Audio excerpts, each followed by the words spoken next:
Trucks out there. Okay, so it's been on. So. Yeah, that's We picked Holland America. Just like There was one Take them to the airport early Saturday morning.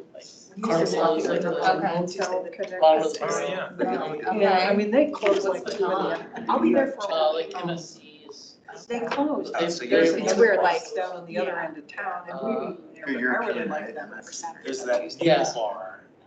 Versus. Right, I'm So going out for of place. Christmas. Right. I don't. Do so low I wanna cross. go right now, yes. It's on the lines up. I don't think 36. Yeah, it's on. Used to the buy side. them. They still have the they still have the service 3 meals a day. Yeah. We got the drink. I biked across the Okay. country. Got that going for us. 20, Way too much. $12. almost 10 years Drinks up ago. to $12. We stopped at Thanksgiving. We stayed in that. Okay. And So. one of the cruises. I always think so fondly. First time on a carnival cruise. I think All we're the ready. way from my daily Ready? fire, Like a you know, shoulder? it's just nothing Great. else. Right. I think that's Yeah, like there's no- 15. Bicycle? Yeah. Really? Oh, you can't have any more. Couldn't do it now. Yeah. So very cool. Yeah, I told Debbie, Oh, right on. surprised if I West call to the east. shakes. Move the camera so you can. They should have a That's case all of pretty, it. because if you look at No, the it's So windows, different. Like States, a- never once were with. Yeah, Peter. It goes from That's the west other way. to east. All right, we're gonna get started. 10% alcohol, probably Yeah. like 3%. Order, For order. sure, just like. It's gonna a- click. Oh, sorry. Jenny starts the recording like. Oh, we're gonna get started. Call to order. Bill is otherwise predisposed, so I'm gonna run the meeting. Peter Eckel, Budget Advisory Committee. Sean Lewis, City Manager's Office. Tyson Thornburg, Budget and Financial Analyst. Oh, sorry, I didn't realize it was me already. Tim Dodd, Deputy City Manager. Steve Ward, Council Liaison. Madeline and Chris, Communications Team. Vance Fender, Deputy Chief of Police. Sam Watson, Police Chief. Rita Russell, City Council member. Jay Knight, BAC. Suzanne Dirksen, Budget Advisory Committee. Jenny Nolan, Budget Administrator. Okay, And online we have. online. Sorry, I can't see you all, but Chris Hargith, Communications Director. Thanks, Chris. Nope, that's it. Motion to approve last month's meeting. I'll move to approve. Thank you. Second. Thank you. All those in favor? Aye. Aye. Thank you. Okay, this month we have the Communications Department and the Police Department. I think Communications goes first. I think so. Okay, Yeah. great. Thank you. And you can all hear me okay, correct? Yes. Yes. Okay, great. We're just pulling up your slides, Chris. Yep, I can, well, I could see him. Yeah, there we go. I can see him just fine. Okay, go ahead when ready. Okay, we're going to start with our neighborhood outcomes area. And, you know, while the communications department, we do touch a lot of the other outcome areas. Neighborhoods is our primary one. And Madeline is going to talk a little bit about this slide. Sounds good. This is one of the outcome areas on the strategic plan. The goal is obviously to have vibrant, engaged, and connected neighborhoods in the Englewood community, and the Neighborhood Resources Program focuses on that.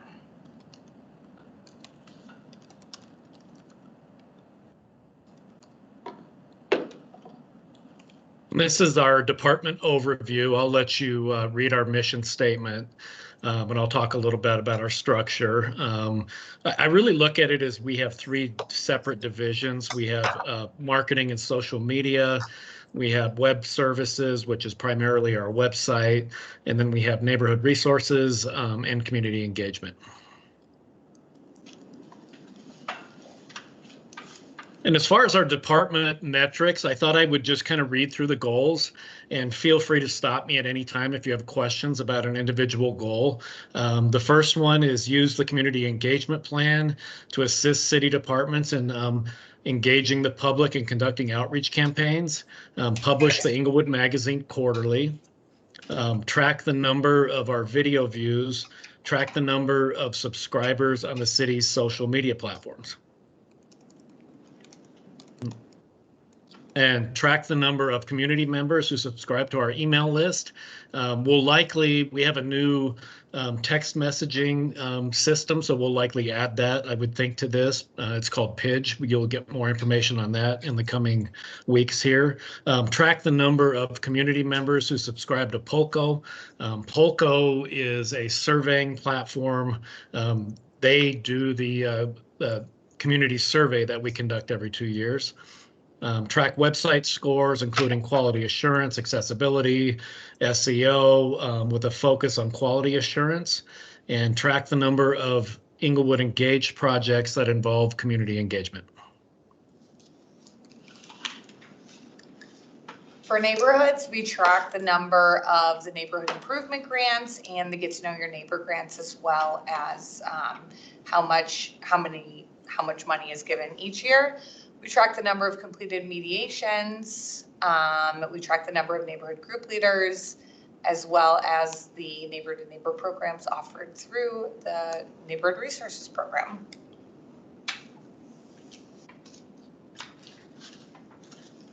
All right, we'll give you a moment to look at these numbers. I would say that, it does say that we are estimated to return 16,000 to the fund balance. We have some outstanding invoice, so we're unlikely to return that to the fund balance. So I anticipate that we'll be right at zero, as we were in 2022.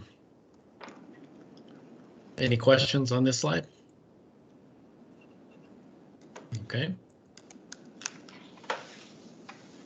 Our accomplishments for 2023, we redesigned Englewood Magazine and published 4 issues. We maintained strong website scores and engagement.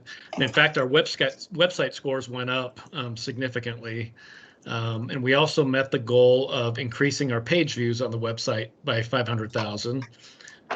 We implemented an accessibility plan to be compliant with the Colorado House bill. We need to be compliant with that by July 2024. And I'm happy to say that we are close to compliance already, if not already compliant. We expanded our Eat, Enjoy, Explore campaign to highlight our business community. We managed the neighborhood signage program. We're preparing to install 5 additional signs in neighborhoods. We managed our wayfinding and placemaking program with signs installed or planned to be installed in 2023 and 2024. We hosted 9 neighborhood night events. We grew the neighbor-to-neighbor programs within the Neighborhood Resources Program. Next slide, please. We completed a draft of the Neighborhood Resources Strategic Plan and also a draft of our social media strategies and guidelines. And we completed our 2022 annual report. Those were really the highlights from 2023.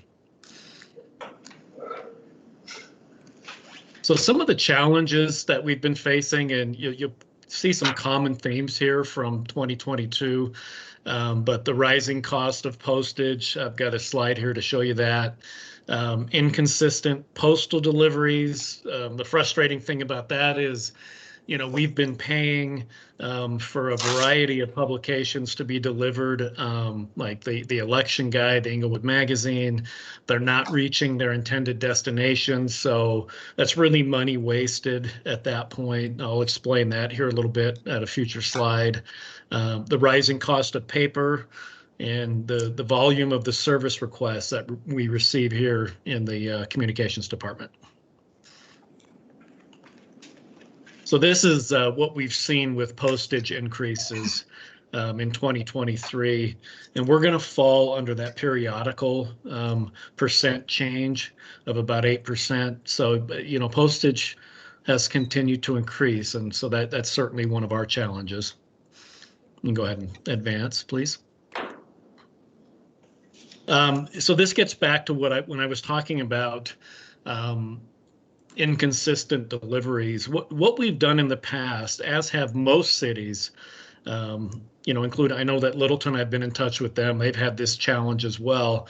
We were sending the Englewood Magazine, the election guide, by carrier route. which means when you send a publication by carrier route, it's going to spill into neighboring cities. There's just no way around that. So we're sending to Inglewood, but we were also sending into Sheridan and into Denver. And what was happening is not only were we supposed to be sending into these neighboring cities via carrier route, which we really didn't want to do, but we were incurring additional postage costs by doing so. But so what we've done is we've met with the printer of the magazine and with the U.S. Postal Service, and we've determined, now that we can geofence our city limits, which you see in this map. And this is a map that they supplied to me. So now we are only going to send to our city limits. So it'll be every business, every resident, and just our city limits. So, right, that means we're going to be printing and mailing 17,000 copies of the magazine as opposed to 20,000+ copies of the magazine. So we're going to realize some savings there. And also they're assuring me with this new method, now that we're going to be adding physical addresses to the magazine and any other publications, and they're much more likely to be delivered. And now we'll actually have the ability to track these mailings, so that if there are issues, we'll know why, and then we can trace it to a postal carrier. You can go ahead and advance that now. This is what we've seen with paper costs. You can see this chart shows 2023, what we paid for each issue of the magazine versus 2022. It's essentially been a 14% increase. On the right, you can, that kind of gives you an idea of why we were seeing these increased paper costs. I did have a conversation today, in fact. I've been trying to reach our printer for about a week or so, but they did get back to me today. And as of right now, they're not anticipating any increases for 2024. Now that could certainly change, but that's the good news for now, that we're not anticipating any paper increases for 2024.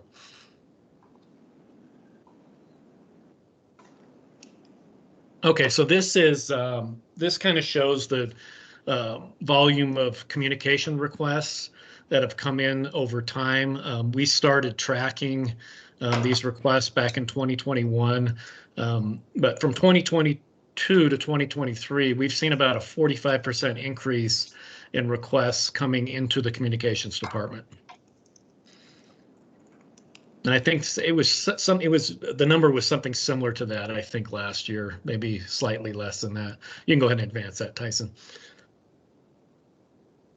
And then graphic design, these are kind of the challenges we've faced. These numbers are a little bit skewed. The 95 and 22 is probably higher than that because we weren't tracking in January and February of 22. We started with our new system to track all of these requests. But if you did not or weren't aware, we are bringing on board a full-time graphic designer in 2024, which means the Inglewood magazine will now be produced exclusively in-house, and all of our graphic design projects will be produced in-house. And that'll be essentially cost neutral, but I think that will allow us to control costs into the future. Our consultant that has produced the magazine, we've used actually 2 consultants within the last 4 years, and both of them had anticipated that the cost of the magazine would increase by almost 100%, so almost double what they had been charging. So this really made sense to bring on a full-time graphic designer. We'll also get the benefit of, this person is also a content creator. We actually just made an offer, sent an offer letter today. She's a content creator. She can do a lot of writing. So we're going to realize some other benefits within the department as well. So our top 3 capital projects, we really have one. Communications, historically, it really hasn't had a lot of capital projects, but wayfinding and placemaking is in our department. That includes our primary gateways. You see that photograph on your right. Our secondary gateways, and I have a slide for each of these that you'll get to see them. Our neighborhood signage program, our community message signs, which are going to be new this in 2024. We're excited about those. A Broadway banner program, which will also be new to 2024, and our history signage program. And you've likely seen those signs in the Civic Center Park and in various spots in downtown.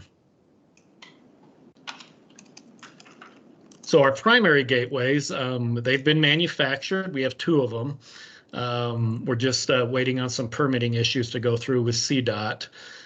So we have 2 that will be installed, one at Broadway and Bellevue, and the other one is at Hampden and University.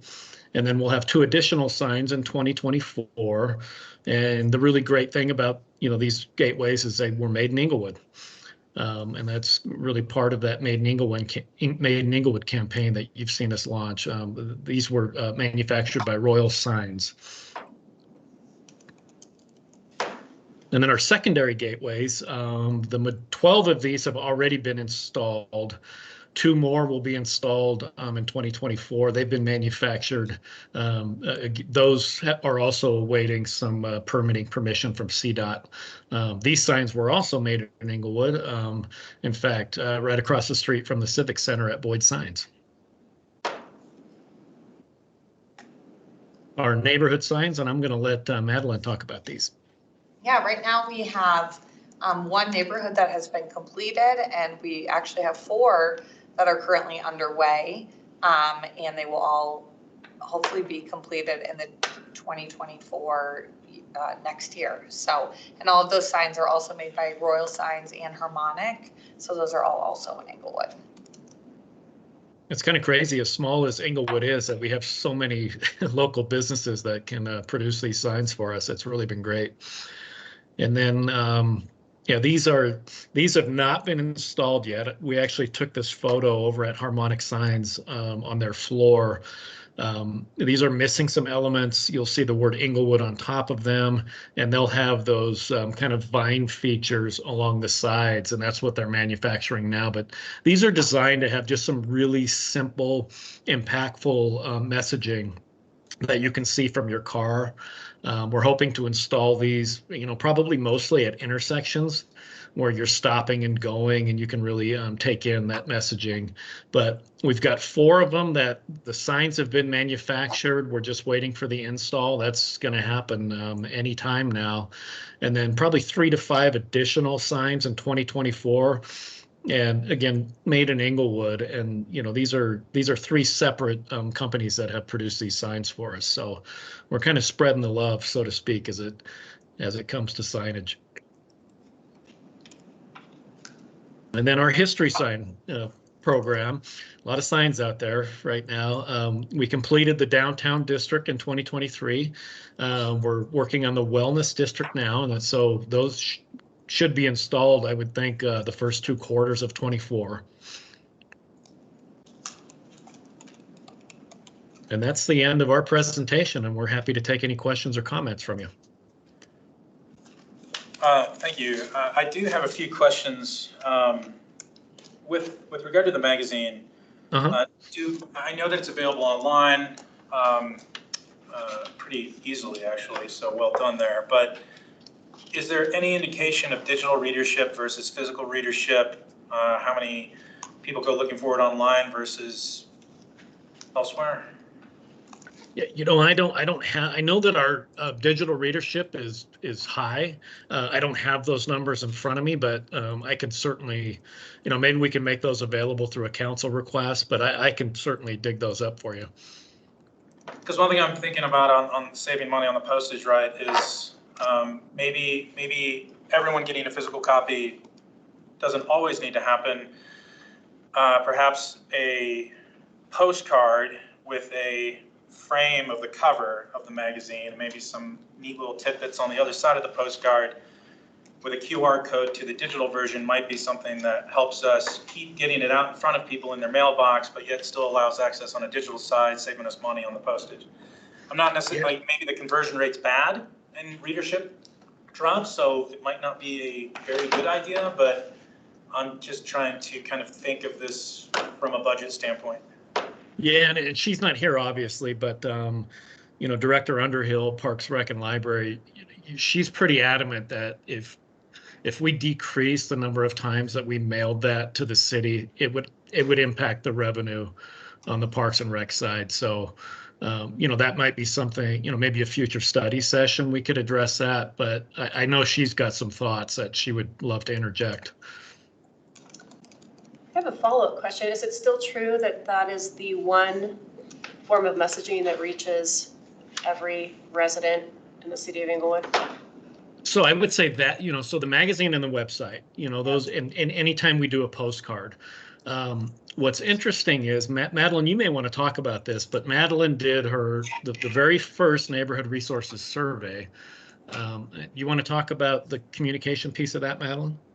Yes, I sent out a survey to anyone who has used any of the neighbor programs, and I asked, how did you find out about these programs? And I don't have the numbers right in front of me, but the majority of people said the magazine was number one, and then the website was number two, which I found very interesting. So, because it was a lot of young people too. One of the things that came out in the campaign, which I always get on to Chris for forgetting this, is Chris, what's another thing that goes to every resident? Utility bills. Oh, the utility bills. Well, you'll be happy to know that we just leveraged the utility bill for a communication. So, and Sean, I'm glad you brought that up, because we would really like to explore on those off months when people aren't receiving a magazine, that we insert some sort of city newsletter into those utility bills. We're not doing a good enough job with those utility bills, and it's really inexpensive to do, because you're just inserting it. We're already paying the postage, so we may as well add an insert. Can we go back to the list of 2023 accomplishments? Because there were a couple things that stood out to me.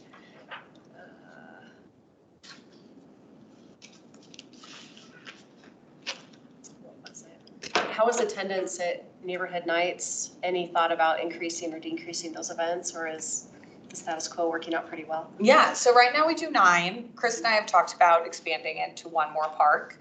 I believe, just from being at each one, it has expanded every single year. And so we're looking at just how we can improve the events, maybe have more food trucks, maybe switch up some of the music. So at least having 9, maybe adding one more next year, just depending on where all the parks are. So.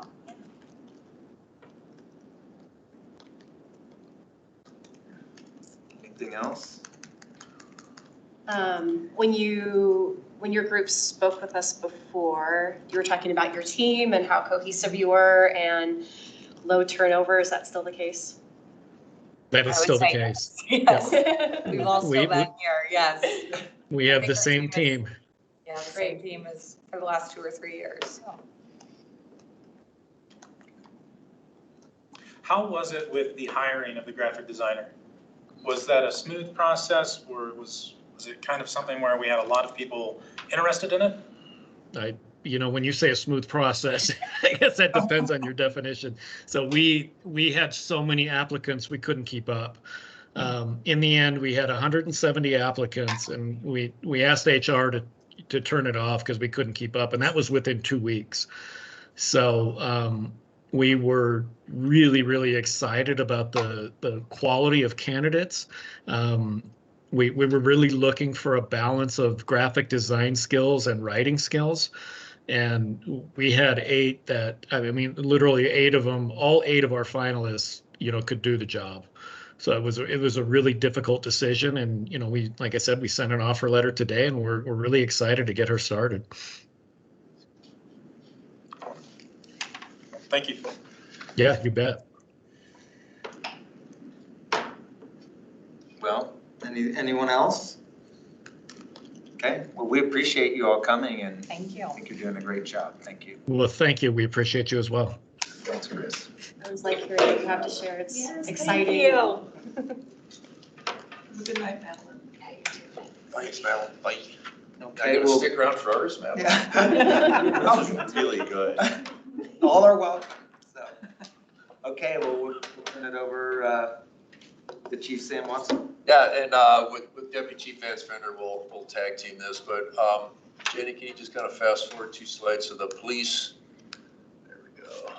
And you have our mission and vision, which is up there. We can go over that, but you guys have seen that before. The organizational structure, I'd like to highlight some areas of that. So the sworn police officer, that's the actual police officer strength is 84. Approved for 84. We're with the 2 that just are starting the academy. We're at 82, so we're chipping away. I think last time we met here, the number was in the high 70s, like 77. So it is 2 steps forward and 1 step back. We're not getting a lot of turnover within the PD. We are getting some, an average amount of turnover. What we're having difficulty with is the recruiting and the hiring. So as an example, we have tests, bring people in to test. We may not hire anybody. There's just nobody that's really well suited for the PD. So we'd rather pass on all applicants and bring somebody in that wouldn't be well suited. So we are making headway in that. I'd also like to highlight part way down is the juvenile specialist position is actually slated for retirement. The person that's filling that position next year, I think it's in March, late February or March of next year. So we're repurposing that position into a civilian professional who is assigned as a technician for the Detective Bureau to help with the juvenile cases, but also help with case filings and evidence and just be more of a support person for the detective team. So I wanted to highlight that.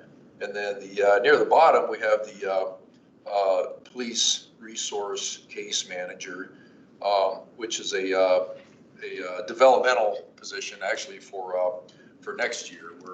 The contract we have with All Health that provides some of our alternative policing programs, specifically the co-responders and the MRU.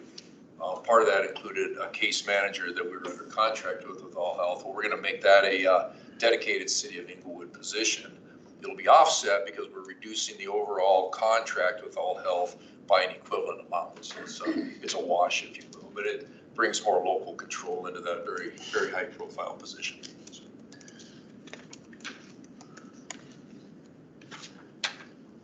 That's the outcome area that we touch mostly is a city that protects and serves the community and its people with professionalism and responsiveness. So safety is our primary outcome area. We do have some metrics found within the city's strategic plan. As example, we track the victims referred to victim assistance, percentage of staff, that are trained on departmental policies and procedures. And along with that, we're going through a project to review all of our policies and procedures and SOPs to bring those up to date and applicable across the entire department, all work groups included. And that's quite a task. We also are a Lexipol police agency, which are the state standards defined by the state, if you will. And so it's quite a project that actually advances is running that project. We track the number of participants in community outreach events. We track voluntary compliance through code enforcement after the first notice of violation, which is very high, and the total number of code complaints through EagleFix. So there's just a few of the metrics that we're tracking. I'd really like to thank Tyson and Jenny for helping me with the numbers. This is theirs. Just take a second to look. It looks like right now we're on track to return a little bit over $900,000 to the fund balance, and that is all due to personnel vacancies. Then that's all in the personnel salary and benefits side. So that's what we're seeing right now. Like I said, all of it's salary and personnel vacancies. Everything else, we're on track to spend everything else. Obviously, we want that number to be zero, so we're working very hard to get to that zero amount returned to the fund balance and personnel costs. Next slide is the Fire and Emergency Management Fund, which is separate, but we do manage that. And we're at zeros all the way down the board. Last year, we had a little bit of an offset due to the old higher pension was a little bit in the negative, so we had a little bit of an offset there. But this year, all of our contracts with Denver Fire and Arapahoe County Office of Emergency Management are all online to be zeroed out by the end of the year. Under some of our major accomplishments, we obviously track our crime rates month to month, quarter to quarter, year to year, and between 21 and 22, we had an overall crime rate drop of 3% from 21 to 22. We're working towards a larger reduction this year, so we'll have those numbers towards the beginning of June. And so we're hoping for that. Another major accomplishment was we actually just got our 10th camera installed for the Flock camera system last week. And so we're now officially in their trial period, but we've been using the Flock safety system for a couple of months now. And it has been very successful, very, very successful with the 10 cameras that we have now. And so we're really, really excited about using that for reactively locating people that are driving into the city with felony warrants and stolen cars, as well as using this information in an investigative capacity as well. It's been a great program.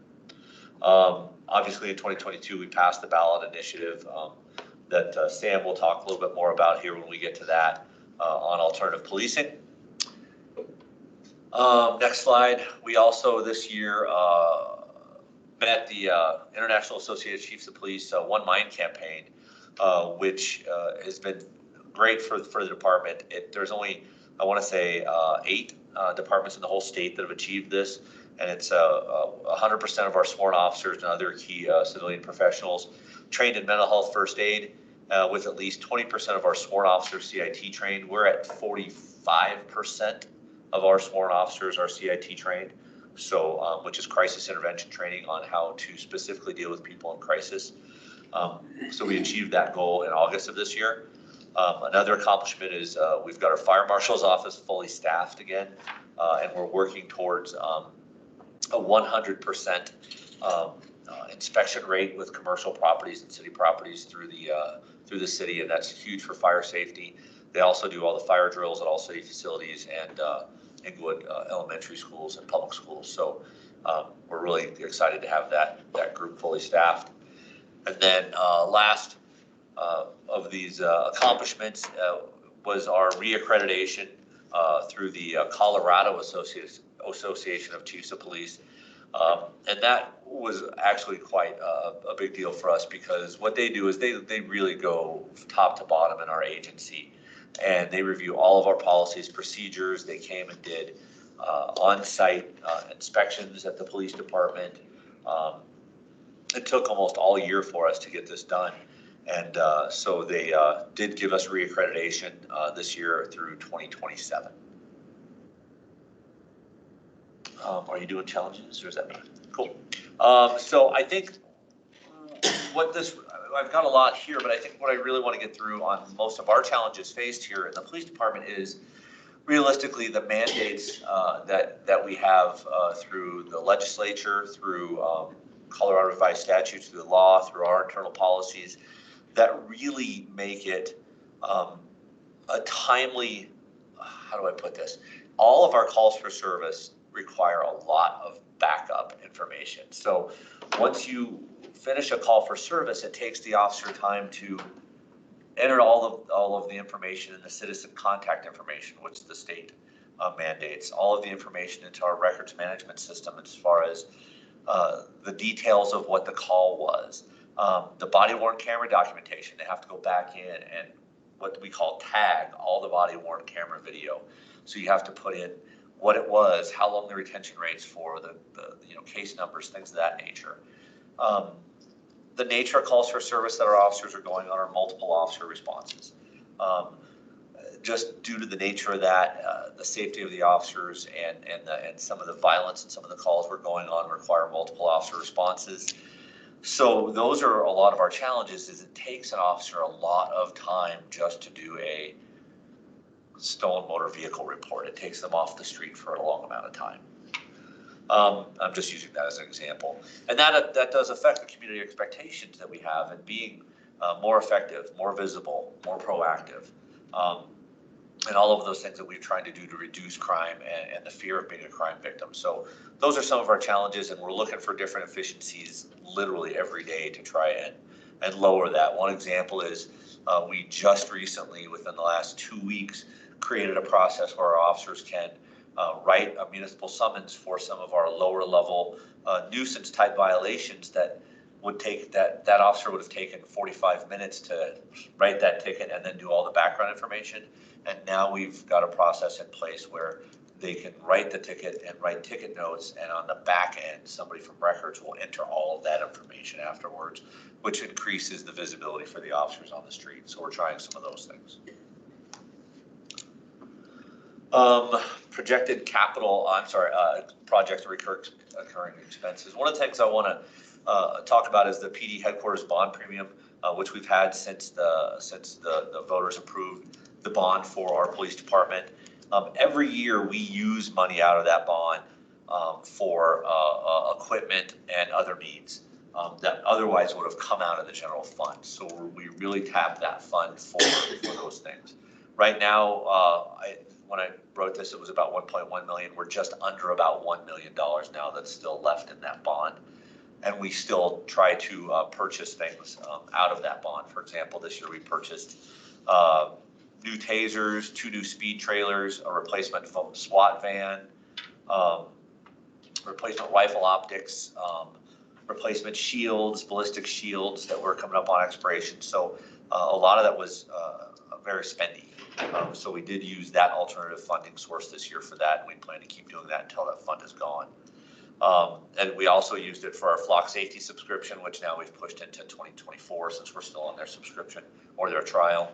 And we're looking at some vehicle pursuit intervention equipment and some other budget needs that aren't in 2024's budget. We will hit that.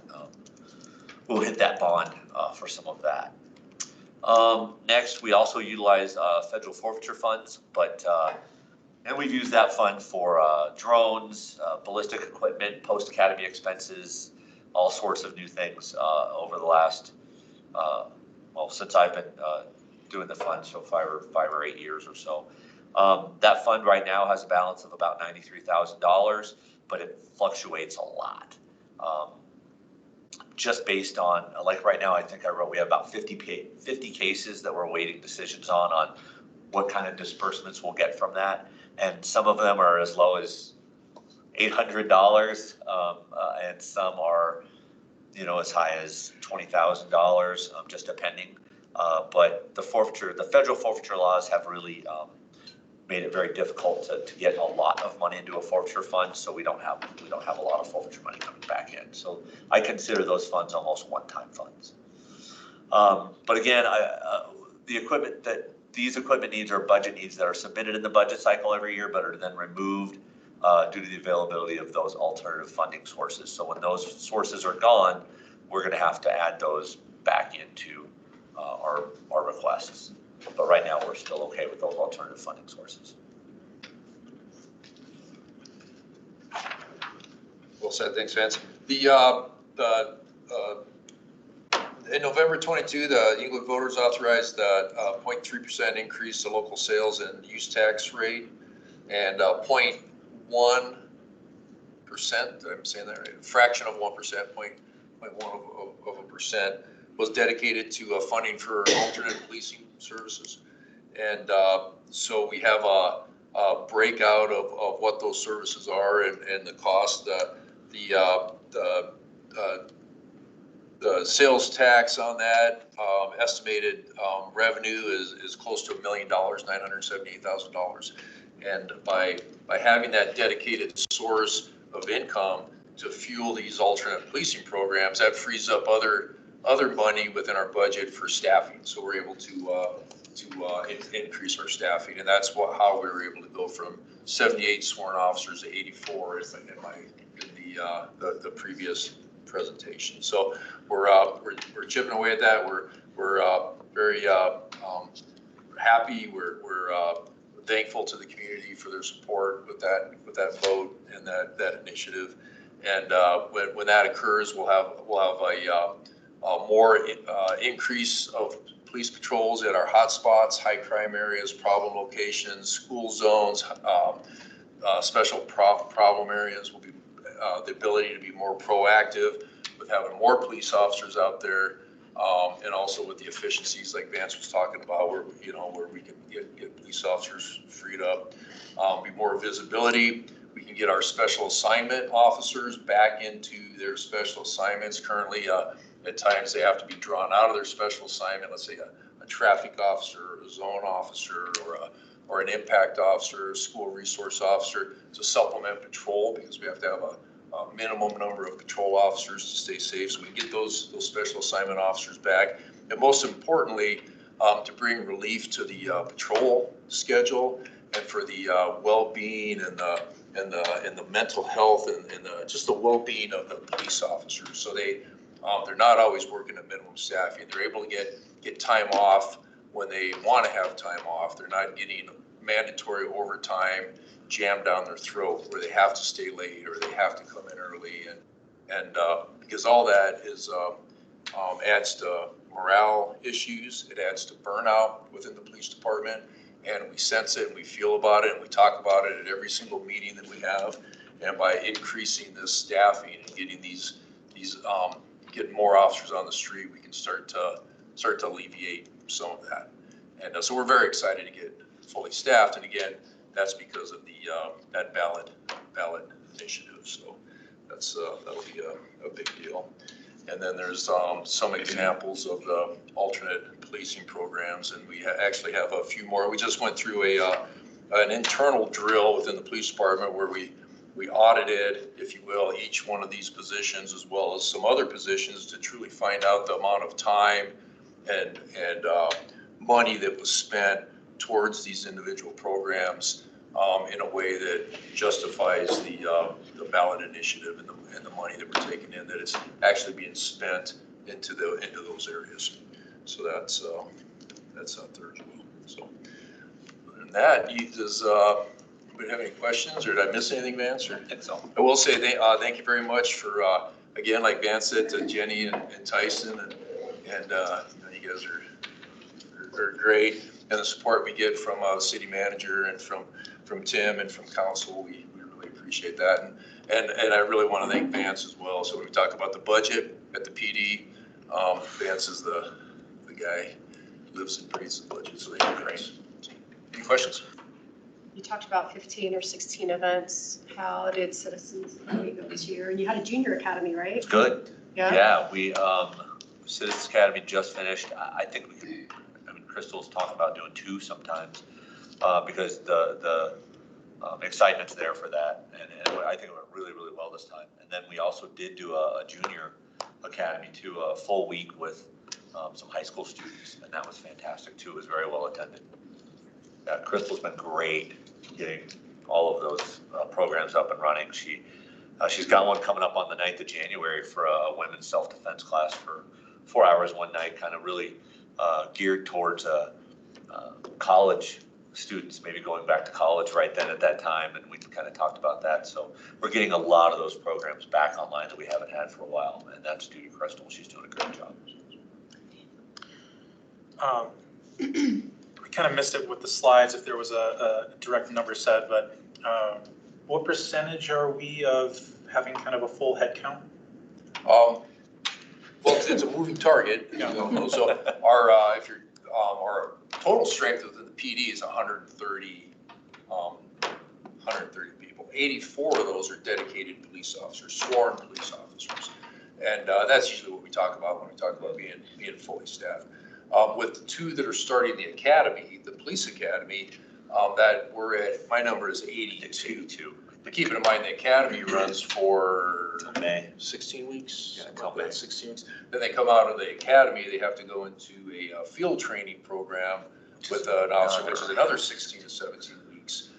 So the amount of time it takes them from when you hire them till they're actually filling a vacancy on the schedule is, 2/3 of a year. And they're getting salary while they're in the academy. Oh, yeah, yeah, yes, they are. Are there any budget or resource constraints in the hiring process or the retention process that's keeping us at that 80% mark? So as far as like, what is it that maybe could be done to help either get the word out about these positions or kind of promote us as a place where officers across the country or potential officers across the country would want to work? Yeah, and thank you, yeah, and that, we talk about that all the time, our Professional Standards Bureau, which does our recruiting and hiring. We've not relaxed some standards, but redefined them. We really like laterals, people that come into our department with other police experience. As a matter of fact, close to 50% of the officers, we have 60 some odd percent. had experience with another agency before they come to us. That's really important because the training time is reduced. It also adds more work to the backgrounds. When you're bringing a person in from another department, you got to be really careful on that person, making sure that you do a thorough background investigation on why they're leaving that other agency. But nonetheless, we do hire a lot. We look at recruiting nationally. We've had officers from out of state, out of the country that have come to work for us that meet the qualifications. We very rarely, if ever, lose an officer to another police department. In fact, we're losing one next year that's going to Colorado Bureau of Investigation as a detective. So it's not necessarily a police department, although it's a sworn position. And that's the first one that we've lost that I can remember to another police department. We have officers that'll retire or change professions or maybe get drawn out of state because their significant other goes out of state, but not leave to go from our department to another police department. Well, at the same time, we're getting officers from other police departments in the state of Colorado and across the country that come to us. So we try to make our department as inviting and as desirable as we can. Colorado has a lot to offer. Englewood has a lot to offer. We make the best use of that as we can. And in our recruiting, I think our pay and our benefits are as good as any in and better than most in the metro area. And that helps us. And then all the work that we do on developing organizational culture within the department, within the entire city to make it a desirable place to work. That's at the front of our conversations. Our leadership training driven by the city manager is extremely important. We want people to come to Englewood Police because it's the best police department out there, and we are. And so people individually may not agree with that. Everybody's faced with challenges and different sets of circumstances, but that's very important to us, and that's what drives us. The officers that work here, they feel good about what they've done. At the end of their shift, it could be even a bad shift where a lot of bad things happen, but they still know that what they did had meaning, that they're out there providing a valuable service to our community, that they're known within our organization as an individual, that they're included in decision making, that they have a voice in bringing forward ideas and programs and projects and challenges, and not only bringing those challenges and those problems to us, but bringing forward ideas to overcome them, because the best solutions are really from them, and we drive that forward. So it is a good place to work, that people feel that and want to stay here, on top of all the other benefits. I'm a dancer right now. No, thank you. Like I was going to say, we really like to recruit lateral officers from other agencies, and we've made it very attractive for lateral officers to come to Englewood. And one of the reasons is because most of these lateral officers want to work someplace and stay there, which really tells you that our retention rate of lateral officers is extremely high. And I think part of that is also the fact that they want to do the job and they can pass a background. Our academy students, law enforcement is still recovering from the pendulum swings. And so I think those numbers are still down a little bit for our academy student positions, which have no experience. And we're also struggling with backgrounds too. What does it look like in their background, and can they pass a background test? I mean, this last year we tried to get 2 into the academy and we're only able to get 1, and we weren't going to lower our standards to get another person in. This year, we were lucky enough to get 2 right off the bat that are gonna be fantastic candidates, it looks like. And so the academy positions are kind of hard for that reason too. It's a tough profession. Everybody knows law enforcement. Policing is a really tough profession, but if you want to be a police officer, we want to be the place to be a police officer. Unfortunately, it is tough. We're a mid-sized agency, and sometimes we go 2 or 3 years without a sergeant's promotion, or we try to replace detective positions. They rotate in and out, so every year we have 1 or 2 detective positions or special assignment positions, but give the officers the ability to move around and experience different things, but sometimes that's slow. We try to open it up and create more movement, more opportunities within the organization, while at the same time respecting, the need to have experienced people in the detective bureau or in different special assignments. So it's a balancing act, and the importance of having the right people in our organization cannot be understated. It's important to us. One of the things we've done from a council perspective over the last few years is fairly consistently bump the census, the head count of sworn officers up. So that when we aren't at full census, we hurt less than what we would if we had a 76 officer census.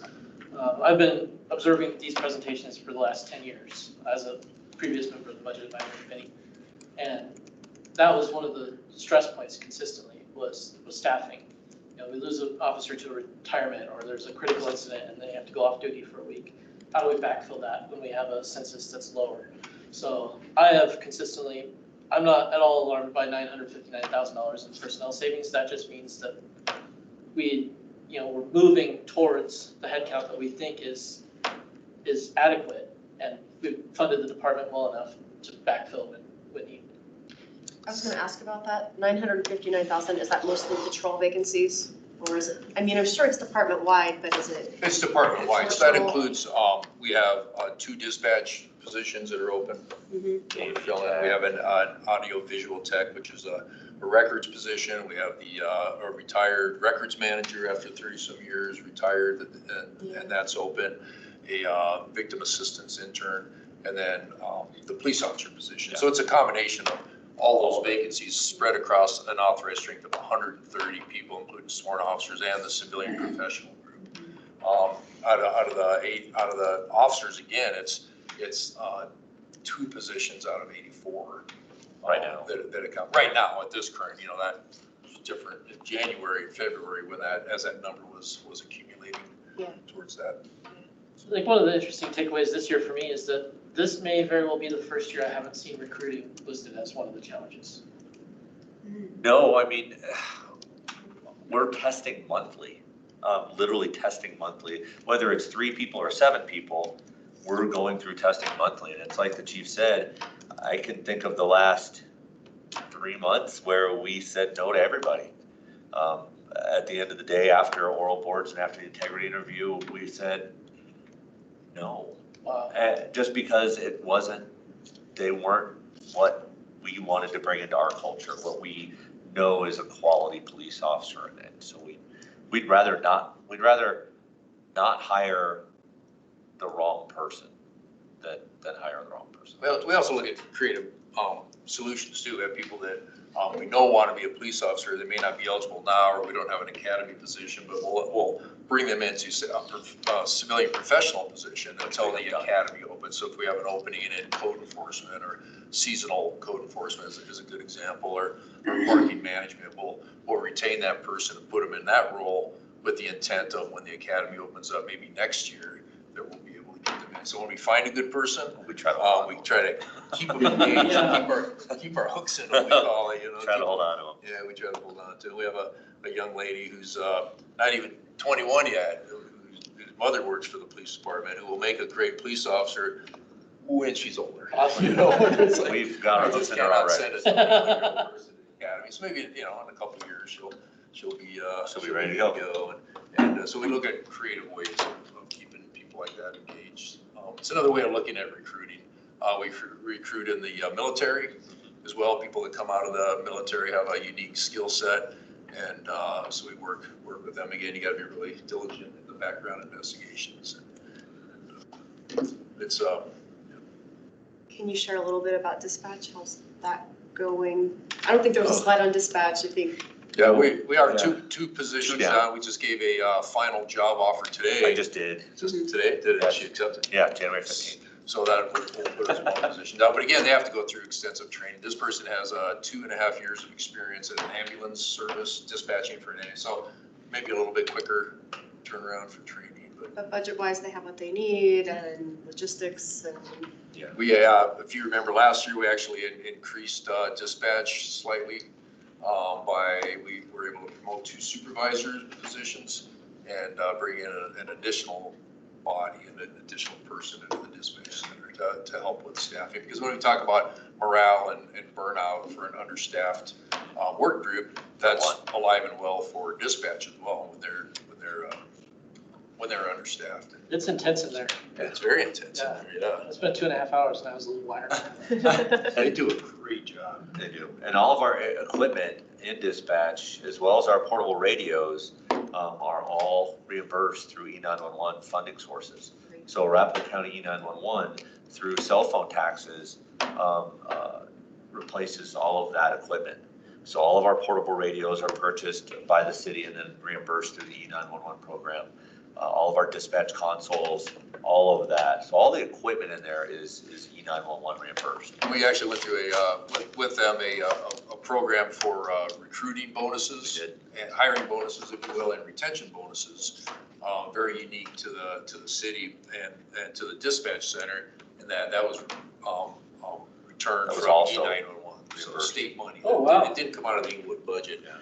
It came, and our records manager, Kerry Parman, is one that put that program together. So that was fabulous. And we have some idea of the value of these benefits, I'll call them. Of like retention benefits? I mean, just in terms of that ancillary E911, for example, we have an idea of the value of what that provides in a physical dollar. Oh, yeah. Okay, I'm sure you do. Next year, I'm on track to spend about $310,000 for new portable radios, all reimbursed by E911, money that we are not taking from the general fund. This question came to mind with one of the last slides that talked about rifles and cars. And so what's the approximate overhead per officer? When you think about uniforms, equipment? And? That's a good question. I don't know. I don't think we've ever boiled it down to that, ever. We have equipment, like basic equipment costs, uniforms. Yeah. We'd have to look that up and get back to you. But when you extrapolate that out over, into computers and cars. Yeah. And the necessary overhead to keep the department running. Each officer doesn't have their own car. They share cars. They don't have take-home cars, if you will. So, we have a fleet of how many cars? 21 marked cars. 21 marked cars and some Well, protective cars. when they're all here. Don't even start on cars. I've been waiting on 5 cars for 20 months right now, so we'll see what. I have seen, occasionally I see him at a shop down on, I won't mention this. Oh, the guy that does all Arapahoe County's cars. Occasionally I down see there. one down Not on on Windsor, Windermere, getting the tires. None of ours are there. Okay. But no, yeah, cars are another hot commodity, so. And that's tracked through Public Works. Yeah, Fleet. yeah, fleet tracks all that. Public Works for the car cost, but they're not cheap, especially the cars, the cheap part, the upfitting. The car is the cheap part. The last batch we got was very expensive. They're still very They're expensive. much more than I remember doing in a previous improvement. They're still very expensive. They're going, and they're higher. Next year, they're even higher. But when you talk about equipment, you also talk about, employee safety. Safety is our number one priority, obviously, within the police, safety for the community and for the officers. Equipment and training is high on that list. Staffing is super high on that list as well. So we don't skimp when it comes to equipment. When it's the cars, the protective PPE, personal protective equipment, the helmets, the ballistic shields, the rifles, the optics, everything that the officer, the shields, our angel armor in the cars. It's basically bulletproof car doors, that type of stuff. It's very expensive, but it's money well spent, and we will continue to spend that as necessary. Vance is a bulldog when it comes to safety equipment and having the best equipment out there for the officers, and that also includes uniforms and just approved, Oh. helmets for the motorcycle Helmets officers. and that are- uniforms. That are more safe. that They're are- Kevlar infused uniforms. Awesome. Yeah, for the Yeah. motor officers. I think Anybody we do needs the, safety equipment as motor officers. the profile incidents that we've had in D4 and D3 this year have proven that it's money well spent, right? Yeah, absolutely. Yeah. Yeah, thank you for mentioning that. Yeah, that's our dangerous out there. So can I ask a question? Being, not having totally enough employees, do we ever struggle with having minimum number of police on the street during certain shifts? Is that ever a problem? Yes and no. So we do it. We've never, we've never slipped below what we define as the minimum, we call it minimum staffing. It's the minimum number of officers you need on each shift. It's 4 on day shift and 4 on graveyards plus a sergeant. And swing shift, it's 5 officers plus a supervisor. And then obviously there's some overlap time because they each work 10-hour shifts. So each patrol sergeant or MPO that's running a shift has the authority to not, in the effort to not dip below that. They can hold people over from a previous shift. They could call a officer that's working a oncoming shift to come in early to make sure that we have that staffing. So the staffing is there. Not dip below. Never dip below that. But what happens is that burnout that it causes for the officers when they have to do it. So some officers like overtime, right? You like overtime, but there could be too much of that. And we're in a position where at times we have too much of that. And I also want to reiterate, it's not all because of openings of vacancies within the department. We have a number of officers that are hurt. They get injured on the job that are off the street, have to work a modified duty assignment for an extended period of time. We have officers that are out on extended leave for a variety of reasons, some medical, some not. We have enhanced when if I can say this right, infant leave when they have and which is great. I mean, the amount of time that people can take off is fabulous. We need that, but all that impacts the patrol schedule, if you will. So getting back to your point, that a number of times that we work at minimum staffing, not below, but at minimum staffing, I want to decrease that. I want more officers, so we're not always at minimum staffing. So if an officer wants to take the night off to take their significant other out to dinner or to go watch their kid play soccer, that they're able to do that without having to force overtime down somebody else's. So my question is 84 really enough in order to have that cushion and decrease? Yes. I mean, if you had a couple more officers, there would be more of a cushion when people are off the street for whatever reason. I'm just wanting to know, do we need to look at that for a safety net? I made a commitment to the city manager when I became chief that before I came to you, to council, and to him for more staffing, that the first thing we would do is look internally within the police department for efficiencies and look at all our processes and the way we do things and see if there's anything we can do to free up the officers so they're more available on the street. And we spent almost 2 years, a year and a half really doing that. And we're at the point where we're still looking at efficiencies, but it gets to the point where we needed more police officers. So when we came back, with the need for 6 more that you guys approved, and thank you, by the way, I feel really comfortable with that. And what I want to do is let's get there, right? Let's get these officers hired and trained and filling these vacancies on the schedule, and let's work under that umbrella for a while. Well, and I appreciate that. And there's different things that we're doing. We're not just looking at throwing people at, when we think of crime reduction, there's opportunities for technology advancement. The city manager and I have had conversations about other alternative policing programs that are atypical, if you will, from traditional policing. Maybe bringing some civilians into the department as volunteers. That can help us. There's other technology advancements other than flock camera and some different things we can do. Our relationship with All Health and the co-responders, and looking at that at the same time rather than just putting people at the problem. You know, I've asked City, that if I question don't- ever since I've been on if city council. council, if you guys, want to give us more police officers, but we have to be mindful that there's other city departments, you're meeting with all of them, they all have needs as well. And some of those include staffing, and we want to make sure, Vance and I want to make sure that we're responsible in what we ask for, that it's going to have a positive return to the community. I feel real comfortable with that 84 sworn police officers. Let's get there, let's get them trained, let's get them out there. We'll look at these other programs and then assess where we're at. Maybe next year, the year after, potentially we'll come back with more. I don't think that I will, but you never know. One more question about minimum staffing. That number on a daily basis, does that sometimes include impacting zone officers?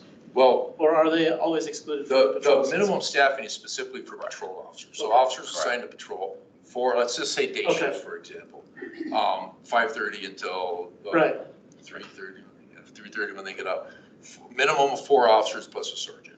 Now, at the same time that they're working during, Monday through Friday day shift, there are most likely a couple impact officers out there, maybe a couple zone officers, a traffic officer too, maybe an SRO. Okay, And so they can supplement. So if something happens to patrol where they go down, they can't staff 4 plus a Right. supervisor, then we'll draw an impact, tell them you have to work patrol. You have to work in district instead of Right. working your primary Okay. responsibility, or a traffic officer. So that function that they should be doing in that special assignment suffers.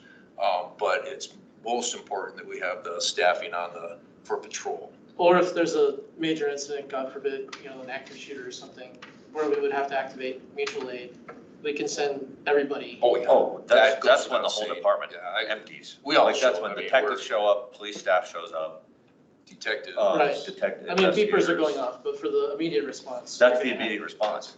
Okay. That's an immediate response. And even after hours. Yeah. If something were to happen, we can put out the call and we get. And we'll get we a SWAT call get out, or SWAT or staff. tactical team or staff, Detectives. we show up. Yeah, so it's an all call. That happens probably more times than. Unfortunately. Yeah. We like to think. Yeah. We call people in the midst of a critical incident. All right, I've got one more quick thing Bring and it then on. I'll zip it for the rest of the night. But I love the EngleFix app. I've shared that many times with this group, that I've had really great responses from code enforcement, even as recently as Saturday. And even when it's, sorry, this isn't something that we can do. So I just wanted to share that with you. I'm getting phone calls from code enforcement officers actually addressing my submission. And even on Saturday, I had a homeless person left their belongings in place A and place B. And there's like, we can address place A, but place B we can't take care of. And we just had a dialogue about it and explained it to me, so.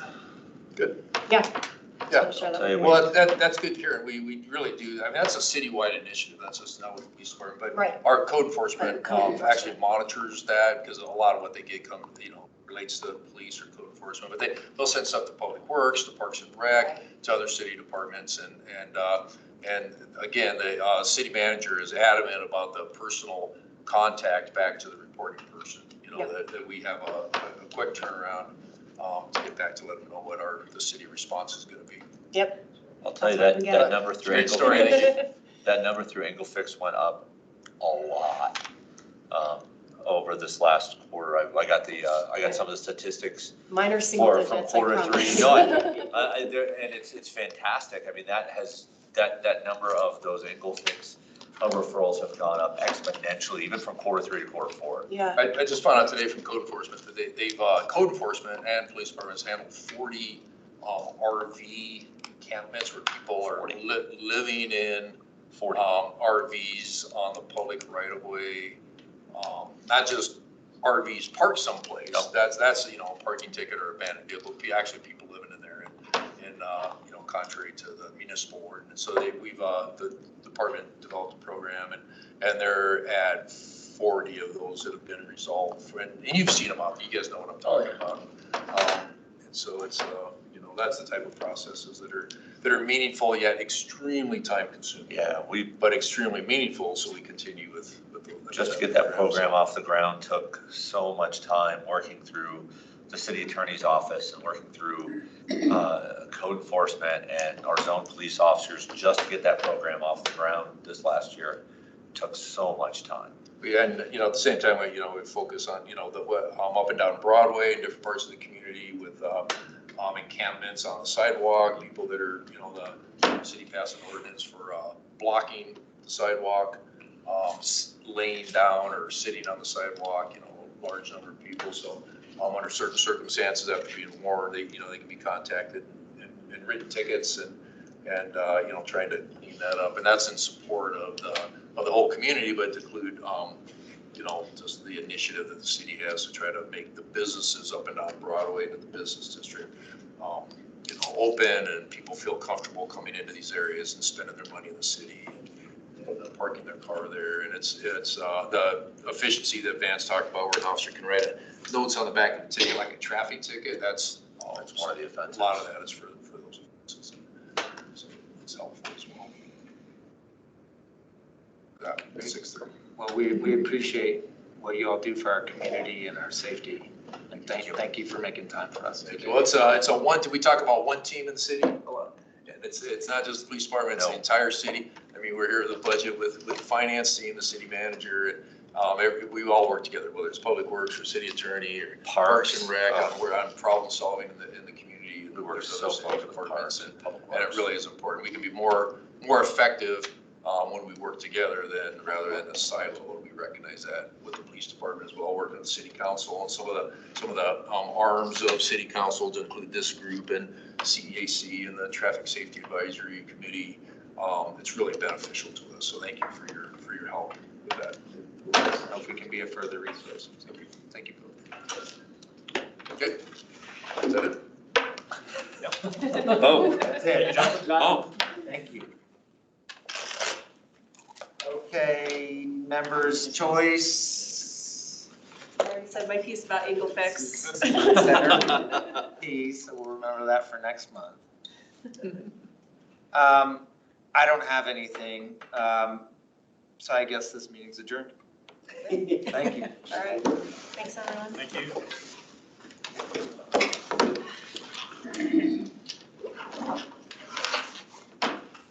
So all those additional submissions work for you. What's that? All of the additional Eagle Fix submissions work for you. It worked. It's single Okay. digits. You remind